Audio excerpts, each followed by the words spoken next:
In digital Marathi, जनतेच्या हक्काचं व्यासपीठ। आयुक्त अजित शेख यांनी उल्हासनगर महानगरपालिका मालमत्ता कर विभागाच्या कर निर्धारक व संकलक पदावर नीलम कदम बोडारे यांची प्रभारी नियुक्ती केली आहे। आजपर्यंतच्या इतिहासात या पदावर नियुक्त करण्यात आलेल्या त्या महानगरपालिकेच्या पहिल्याच महिला अधिकारी ठरल्या असून त्यांनी या पदाचा पदभार स्वीकारला आहे। नीलम कदम बोडारे या शिक्षण मंडळ असताना 2008 मध्ये लिपिक या पदावर कामावर रुजू झाल्या होत्या।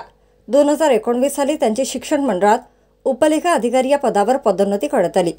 पुढे महाराष्ट्र शासनाने शिक्षण मंडळ बरखास्त केल्यानंतर उल्हासनगर महानगरपालिकेच्या अधिपत्याखाली सप्टेंबर 2023 मध्ये शिक्षण मंडळाचे समायोजन शिक्षण विभागात झाले।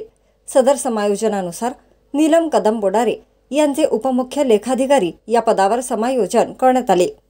कर निर्धारक व संकलक हे अ वर्ग अधिकाऱ्याचे पद असून बऱ्याच वर्षांपूर्वी या पदावर मंत्रालयीन विजया कंठे या प्रतिनियुक्तीवर आल्या होत्या। काही वर्षांपासून या पदावर मालमत्ता कर विभागातील वरिष्ठ लिपिक जेठानंद करमचंदानी यांची प्रभारी नियुक्ती करण्यात आली होती। यावेळेस मात्र आयुक्त अजित शेख यांनी प्रथमच या पदाची जबाबदारी पालिकेतील महिला अधिकारी नीलम कदम बोडारे यांच्यावर सोपवली आहे।